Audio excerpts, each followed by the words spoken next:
A nossa aula de hoje será sobre os conjuntos numéricos. Vamos relembrar os conjuntos e seus respectivos elementos e em seguida faremos uma atividade de aplicação. Boa aula!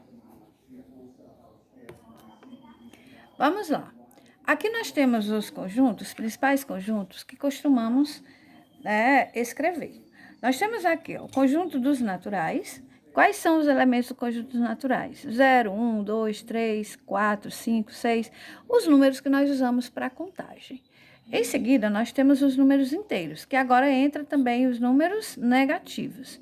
Se você observar, a partir do 0, você escreve todos os números naturais. O que podemos concluir que os naturais também são inteiros, ok? Racionais. Racionais são os números que podemos escrever em forma de fração. Quais são eles? Os naturais, os inteiros, as dízimas periódicas, tá? E a ressalva é que o A e o B, quando você for escrever em forma de fração, elas têm que pertencer aos inteiros. E o B, diferente de 0. Ok? Ah, mas a dízima eu não escrevo em forma de fração. Sim, toda dízima periódica você consegue voltar para a fração. Por isso que ela é considerada um número racional. Já quando a dízima não for periódica, ela vai agora para o conjunto dos irracionais, que são exatamente os números que são dízimas não periódicas, ou seja, eu não consigo converter o número quando está escrito em forma de dízima não periódica, eu não consigo converter para uma fração. Ok? Temos também a raiz quadrada de 2, raiz quadrada de 3. Por que esses números são irracionais? Porque quando você extrai a raiz quadrada desses números, apesar de eu estar observando que dentro da raiz os números são naturais, quando eu extraio a raiz de 2, ela vira um número irracional. Por quê? Porque ela é uma dízima não periódica. Por isso que ela é considerada um número irracional. Temos também o π, que o valor numérico é aproximadamente 3,1415, ok? Juntando todos esses conjuntos, nós temos o conjunto dos números reais, ok? Então, o conjunto dos reais é a união dos racionais com os irracionais. Só tem esses conjuntos que estudamos, porque às vezes nós nos deparamos com a seguinte situação. X igual a raiz quadrada de menos 4. Aí o que costumamos dizer? Não existe raiz real, ok? E aí, o que acontece? Esse número não tem nenhum grupo para ele se encaixar, ou seja, não tem nenhum conjunto que encaixe esse número? Sim, tem. Nós temos os números complexos. Os números complexos é justamente para estudar esse tipo de situação.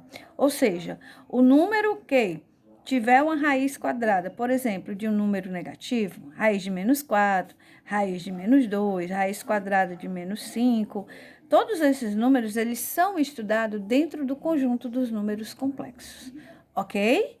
Então, esses são os conjuntos que costumamos utilizar nos nossos estudos matemáticos. Vamos, então, agora para nossas aplicações.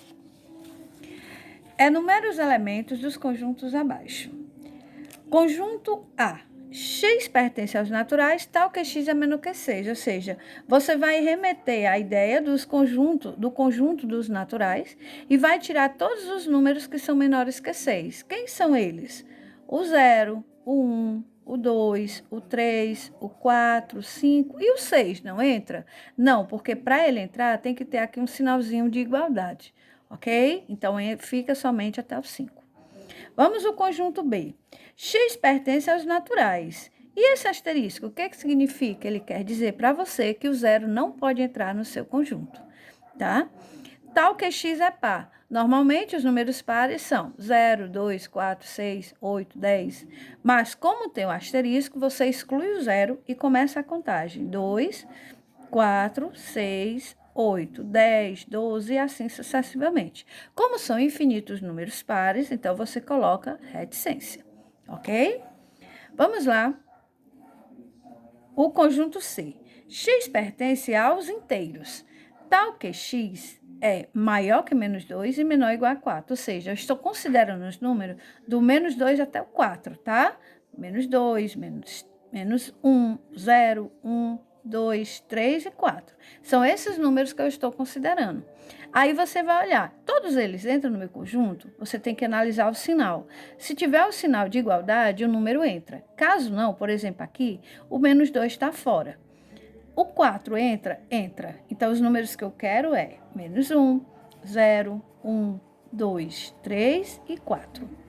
Vamos para o conjunto D. X pertence aos naturais, tal que x é divisor de 18. Então, vamos fazer o seguinte. Eu vou colocar aqui todos os números de 1 até 18. Certo? Por quê? Porque dentro deles você vai encontrar os divisores. Você não pode confundir divisor com múltiplos, tá? Qual a diferença?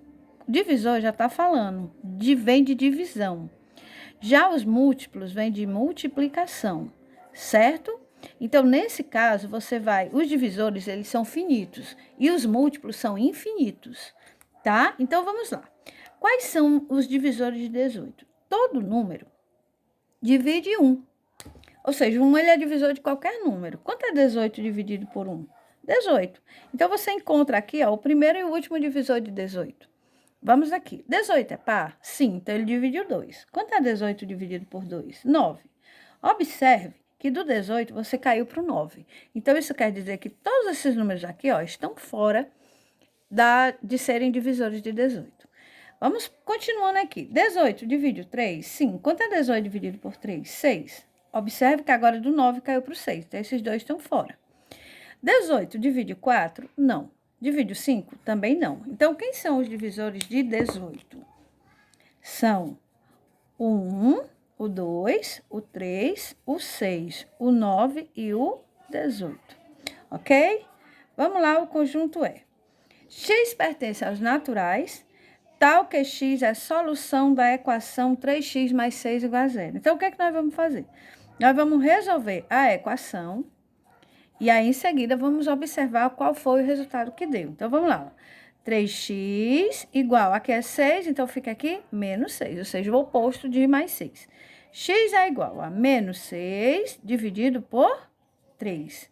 Quanto é menos 6 dividido por 3? Menos 2. Então, menos 2 vem para cá? Não, eu tenho que observar lá no início o que ele dizia. O x tem que pertencer aos naturais. E o menos 2 pertence aos naturais? Não. Então, se ele não pertence aos naturais, isso quer dizer que o meu conjunto é vazio.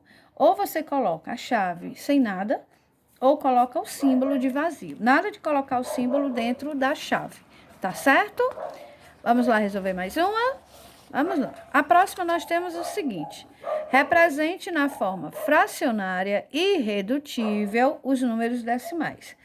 Como é que eu escrevo os números decimais em forma de fração? Primeiro, vamos olhar se eles são finitos ou infinitos.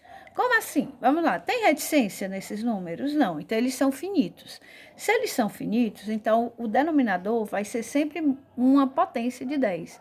10, 100, 1000 e assim sucessivamente. Quem vai me dizer? Depende da quantidade de casas decimais. Então, vamos lá. Como procedemos? Que número é esse sem a vírgula?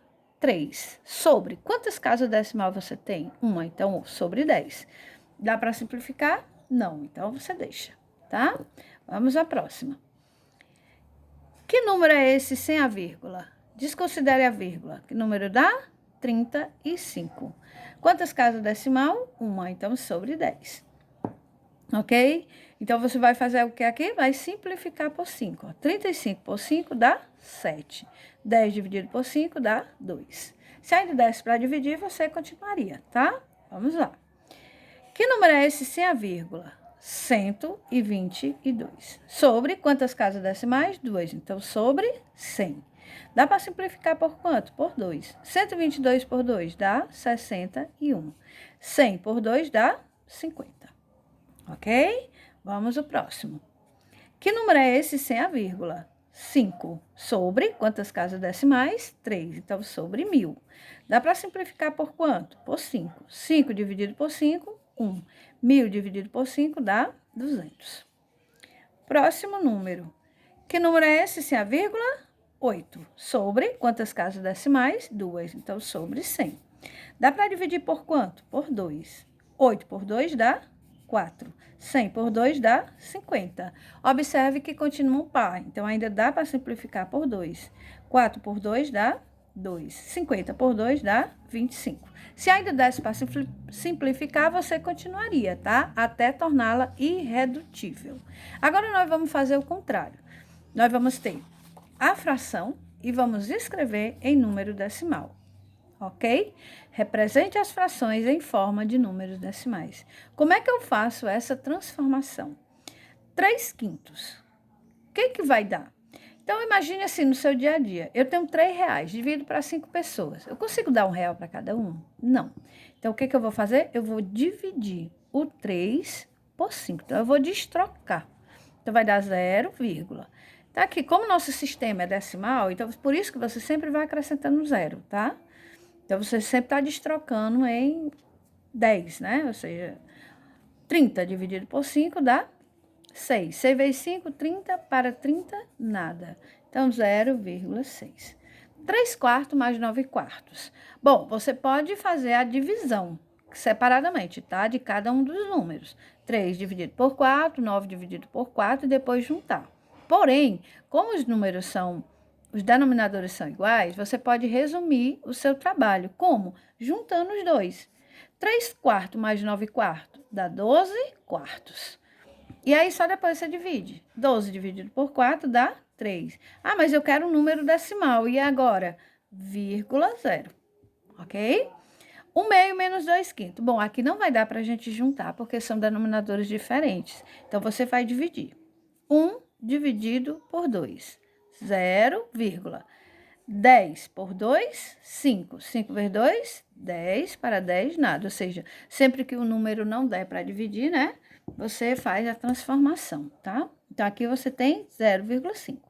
Menos 2 dividido por 5. Pode? Não. Então, 0, e aí você transforma. 20 por 5 dá 4. 4 vezes 5, 20. Para 20, nada. 0,4. Quanto é 0,5 menos 0,4? Ou seja, 50 centavos menos 40 centavos. 10 centavos. Ok? Vamos lá, próxima. 10 dividido por 3. Eu tenho R$10 dividido para 3 pessoas. O que deu? Eu vou dar. Então, vamos lá. 10 dividido por 3. Posso dividir? Sim. Então, se eu posso dividir, dá quanto? Dá 3. 3 vezes 3, 9. Para 10, 1. Vírgula. Acrescento 0, ou seja, novamente, tá? Pela questão do seu sistema decimal. 10 dividido por 3, 3. 3 vezes 3, 9. Para 10, 1. 10 por 3, 3. 3 vezes 3, 9. Para 10, 1. O que nós observamos? Que vai sempre sobrar 1 e aqui vai sempre dar 3. Então, que número é esse? É o que nós chamamos de dízima periódica, ok? E aí nós vamos, posteriormente, estudar como a gente consegue transformar um número que está em forma de dízima periódica, voltar para a fração, ok? Até a próxima aula.